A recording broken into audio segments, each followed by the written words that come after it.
இன்றுடன் முடியும் செங்கோட்டையனின் கெடு. டெல்லிக்கு பறக்கும் எடப்பாடி. அதிமுகவில் அடுத்தது என்ன? நியூஸ் 10 தமிழ் நேயர்களுக்கு வணக்கம்.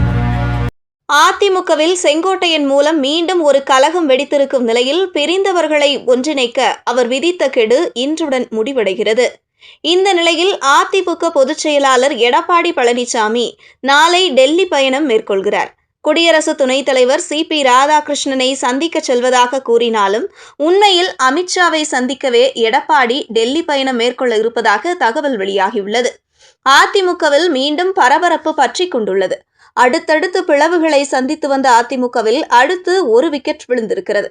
ஏற்கனவே கட்சியின் முக்கிய முகங்களாக இருந்த சசிகலா, TTV தினகரன், OPS ஆகியோர் கட்சியில் இருந்து விலகினர். இந்த நிலையில் தற்போது அடுத்த பிளவாக செங்கோட்டையன் கட்சியை விட்டு செல்ல இருக்கிறார். MGR காலத்து அரசியல்வாதியான செங்கோட்டையன் எடப்பாடி பழனிசாமியின் நடவடிக்கைகளால் தொடர் அதிருப்தியில் இருந்ததாக சொல்லப்படுகிறது. உண்மையில் செங்கோட்டையன் தான் ஜெயலலிதா, OPSக்கு பிறகு முதலமைச்சராக வேண்டியது. OPS பதவியை ராஜினாமா செய்த நிலையில் சசிகலாவை முதல்வராக முயற்சிகள் நடந்தன. ஆனால் அவர் சிறை செல்ல நேர்ந்ததால் செங்கோட்டையனை முதல்வராக்க ஏற்பாடுகள் நடைபெற்றன.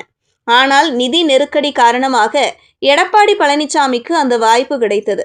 அதனை பயன்படுத்தி கட்சியிலும் ஆட்சியிலும் தன்னை வலிமைப்படுத்திக் கொண்டார் எடப்பாடி. அதே நேரத்தில் நாட்கள் செல்ல செல்ல சீனியர்களை மதிக்கவில்லை என்ற குற்றச்சாட்டு எடப்பாடி மீது வைக்கப்பட்டது. அதில் மிக முக்கியமானவர் செங்கோட்டையன். தொடர்ந்து எடப்பாடி பழனிசாமி மீது அதிருப்தியில் இருந்த அவர் ஏதாவது ஒரு காரணம் கிடைக்காதா என காத்து கொண்டிருந்தார். அதற்கேற்றாற்போல் கடந்த சில மாதங்களுக்கு முன்பு அவிநாசி அத்திக்கடவு திட்டம் தொடர்பாக எடப்பாடி பழனிசாமிக்கு பாராட்டு விழா நடைபெற்ற நிலையில் அதில் தனது பெயரை கீழே போட்டதோடு MGR, ஜெயலலிதாவின் புகைப்படங்கள் இல்லாததை காரணம் காட்டி எடப்பாடிக்கு எதிர்ப்பு தெரிவித்தார் செங்கோட்டையன். அப்போதே அவர் கட்சியிலிருந்து விலகலாம் என சொல்லப்பட்டது. இந்த நிலையில் தற்போது அதிமுகவில் இருந்து பிரிந்து சென்றவர்களை மீண்டும் இணைக்க வேண்டும் என கோரி அதிமுகவில் பரபரப்பு ஏற்பட்டது. இதையடுத்து அவர் வகித்து வந்த அமைப்பு செயலாளர், மாவட்ட செயலாளர் பதவிகள் பறிக்கப்பட்டன. இது தொடர்பாக ஊடகங்களிடம் பேசிய செங்கோட்டையன் அதிமுகவில் பிரிந்து சென்றவர்களை இணைக்க வேண்டும் என கெடு விதித்திருந்தார். அந்த கெடு செப்டம்பர் 15ஆம் தேதியான இன்றுடன் முடிவடைந்த நிலையில் எடப்பாடி பழனிசாமி நாளை டெல்லி சென்று அமித்ஷாவை சந்திக்க இருப்பதாக கூறப்படுகிறது. அதே நேரத்தில் கடந்த சில தினங்களுக்கு முன்னதாகவே டெல்லி பயணம் மேற்கொண்டிருந்த செங்கோட்டையனை அமித்ஷா சந்தித்து பேசியது குறிப்பிடத்தக்கது.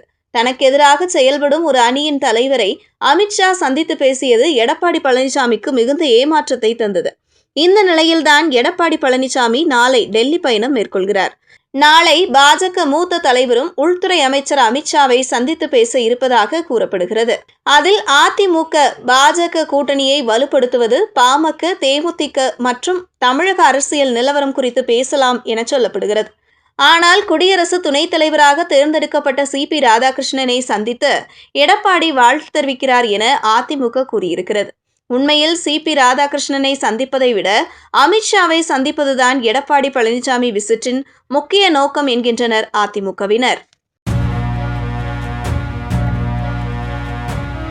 செய்திகளை உடனுக்குடனும் துல்லியமாகவும் தெரிந்து கொள்ள நியூஸ் 10 தமிழ் சேனலை பின்தொடருங்கள்.